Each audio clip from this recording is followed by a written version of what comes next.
हैं। इनके पास आयरन डोम anti missile system है। इनके पास अमेरिका की तरफ से हर साल $4 बिलियन की मिलिट्री एड मिलती है। हम तो अभी क्या भीख मांग रहे हैं मुसलमान के, भाई हमारे मुसलमान ना मारो, हमारे बच्चे ना मारो, हम इनसे वो कब्जा शुदा। इसराइल और हमास 11 रोज के बाद जंग बंदी पर रजामंद तो हो गया है, लेकिन नकवी साहब इस मसले को हल कब किया जाएगा? क्योंकि जंग बंदी की अगर बात की जाए ये तो टेम्परेरी है। अब हाल तो ये कि इसराइल की जानिब से जो मस्जिद अक्सा में जंग बंदी के बावजूद आपने देखा कि इसराइली पुलिस ने आज नमाजियों पर फिर हमला किया। तरह से अगर आप मुझे इजाजत दें तो जो आपने नकवी साहब से सवाल किया कि ये जो सीज फायर है, क्या ये सीज फायर हल है? जी जी, ये सीज फायर हल नहीं है। प्लीज प्लीज जी जी, इसका जवाब 2021 में हुआ, 2021 में अभी हमने ये क्लैशेस देखे, उससे पहले 2018 में हुए थे, कहा सीज फायर कर दो, बंद कर दो, बंद हो गया। उससे पहले 2017 में हुए थे, कहा सीज फायर कर दो, बंद कर दो, फिर हो गया। उससे पहले 2014 में हुआ था, कहा सीज फायर कर दो, बंद कर दो, सारी ताकतें बीच में आ गई, बंद हो गया, फिर हुआ। उससे पहले 2012 में यही हालात थे। 2014 में 7 हफ्ते तक ये सूरत हाल रही थी, 7 हफ्ते तक, अभी तो दूसरा हफ्ता भी खत्म नहीं हुआ।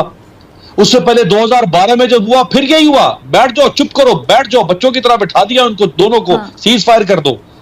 उससे पहले 2006 में हुआ, 2002 में हुआ, सन 2000 में हुआ। ये तो एक तारीख भरी पड़ी है इनकी। ये कोई पहली दफा और आखिरी दफा हो रहा है कि आप सीज फायर करवा के समझ रहे हैं कि अब ये रुक जाएगा। और वहां जो एक्सपेंशन किया जा रहा है जिस तरह से इसराइल, उसकी सीज उसको कौन सीज करेगा? ये फायरिंग को तो आप सीज फायर कर रहे हैं, जो एक्सपेंशन हो रही है, जो सेटलमेंट हो रही है वहां पे यहूदियों की, उसको कौन रोकेगा? जो पूरे मगरबी किनारे को, वेस्ट बैंक को, जो फलस्तीन के पास था, और उसके अंदर जो सेटलमेंट हो रही है, जो एनक्रोचमेंट हुए जा रही है, उसको कौन रोकेगा? तो ये टोटली एक नॉनसेंस किस्म का एक प्रेशर सीज फायर की सूरत में इन्होंने बना दिया था। सीज फायर एक शॉर्ट टर्म, जारी बात है, फौरी तौर पे तो सीज फायर होना ही था क्योंकि लोग मर रहे थे, मासूम मारे जा रहे थे, बट ये सोल्यूशन नहीं है। एक बात, जहां तक बात है शाह महमूद कुरैशी साहब की, देखिए शाह महमूद कुरैशी साहब ने क्या कहा, वो जो मोहतरमा थी वो उन्होंने स्पिन किया है शाह साहब की बात को। शाह साहब ने कहा कि इसराइल जो कुछ कर रहा है उसको वेस्टर्न मीडिया नहीं दिखाता उस तरह से, और फलस्तीनियों की मजलूमियत को भी नहीं दिखाता, जिसको स्पिन कर दिया सीएनएन के एंकर ने कि आप यहूदी मुखालिफ जज्बात का इजहार कर रहे हैं। तो ये जो फलस्तीन में जिंदा लाशों का कब्रिस्तान बना दिया इसराइल में, वो आपको नजर नहीं आता? ये जो, हालांकि बिल्कुल वो हक सच की बात कर रहे थे, अब जो गलत होगा उसको गलत भी नहीं कहेंगे, हम खुल के गलत भी नहीं कहेंगे गलत को। इस सारी कवरेज में आप देख लें, इंटरनेशनल मीडिया में किसने बेहतरीन कवरेज की है? अल जजीरा ने, सीएनएन, बीबीसी, फॉक्स न्यूज, इसके अलावा इनके सारे अखबार, न्यूयॉर्क टाइम्स, वॉशिंगटन पोस्ट, इन्होंने तो बराबर का दिखाने की कोशिश किया हमास को और इसराइलियों को। वहां पे 250 लोग मारे गए, यहां 12 लोग मारे गए, आप दोनों को बराबर एक ही तरह से दिखाना चाहते हैं। वहां 65 बच्चे मारे गए, यहां कुल अमवात 65 नहीं हुई है, आप दोनों को बराबरी की सतह पर दिखाना चाहते हैं। इनके पास आयरन डोम एंटी मिसाइल सिस्टम है, इनके पास अमेरिका की तरफ से हर साल $4 बिलियन की मिलिट्री एड मिलती है। आप इनका मवाजना हमास के साथ कर रहे हैं। इनके पास दुनिया का जदीद तरीन असलिया है, इनका मवाजना आप उनके पत्थरों और डंडों के साथ कर रहे हैं जो वो उठा के इनका मुकाबला करते हैं।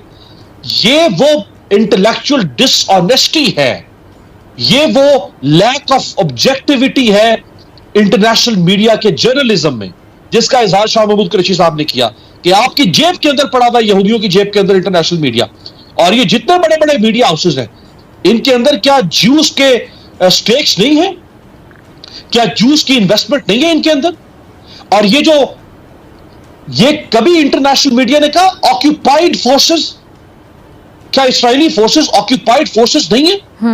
जब आप उनको ऑक्यूपाइड फोर्सेस नहीं कहेंगे, जब आप उनको अग्रेसर नहीं कहेंगे, और आप इक्वेट करने की कोशिश करेंगे मजलूम फलस्तीनियों को और इसराइल को, तो फिर जो शाह साहब ने बात की वो वही तो है कि आपकी इंक्लिनेशन है इसराइल की तरफ, इंटरनेशनल मीडिया की, आपकी इंक्लिनेशन है ज्यूस की तरफ, आपकी इंक्लिनेशन है ज़ायनिज्म की तरफ।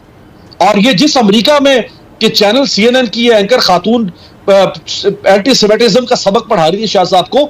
इसी अमेरिका ने 14 मई 1948 को हैरी एस ट्रूमैन के जमाने में सबसे पहले इसराइल को तस्लीम किया, जब फौरी तौर पे इसराइल ने अपनी एक तरफा तौर पे आजादी का ऐलान कर दिया। वो दिन और आज का दिन अमेरिका इनकी पुष्टपनाही पे खड़ा है। अभी जुबान पे छाले पड़ रहे थे, जो बाइडेन के एक लफ्ज तक नहीं बोला वो शख्स, एक लफ्ज तक नहीं बोला। तो और आपको क्या चाहिए? जो शाह महमूद कुरैशी साहब ने बात की, उनका मकसद दरअसल ये कहने का था कि पूरे वेस्ट का जो झुकाव है वो इसराइल की तरफ है। ये जो सवाल मैंने अमीर अब्बास से पूछा, मैं आपसे भी पूछना चाहूंगी कि बार बार जो एंकर CNN की आपने भी देखा होगा, बार बार कुरैशी साहब को कहती रही कि जी आप ये बार बार यहूद मुखालिफ सोच का इजहार कर रहे हैं, मतलब बाकायदा इल्जाम लगाती रही। हालांकि वो हक सच की बात कर रहे थे, बड़े अच्छे तरीके से, बड़े दो टोक अंदाज में उन्होंने अपना मौकिफ पेश किया और मेरे ख्याल से बहुत बहुत बहुत बहुत अच्छी और नपी तुली गुफ्तगू की। लेकिन वो बार बार इल्जाम लगाती रही कि आप ये यहूद मुखालिफ सोच का इजहार कर रहे हैं। इसको आप कैसे देखते हैं? देखिए, ये जो एंकर थी है वो कोई अकेली नहीं है इस सोच की। अमेरिका में सारा मीडिया, सारे अखबारात और इलेक्ट्रॉनिक मीडिया, वो सब, और पब्लिक ओपिनियन, थिंक टैंक्स, जितने भी ऐसे इदारे हैं जो कि अपनी राय देते हैं और उसका प्रचार करते हैं, वो सब यहूद मुखालिफ जो जिनको वो कहते हैं, वो उनको कोई भी इजराइल की क्रिटिसिज्म करे तो उनको वो डिक्लेयर कर देते हैं एंटी सेमाइट। तो ये तो अमेरिका में एक आम मसला है कि वहाँ पे इस सोच में एक ऐसा बायस है जो कि बिल्कुल नहीं बदलता। और हद ये है कि मैं तो अमेरिका में रहा हुआ हूँ पोस्टिंग पे, वहाँ पे एक बहुत बड़ा हॉलोकास्ट म्यूजियम है वाशिंगटन में, जो उन्होंने एक म्यूजियम बनाया है जिसमें ये दिखाते हैं कि यहूदियों के खिलाफ जर्मनी ने कितनी ज्यादतियाँ की।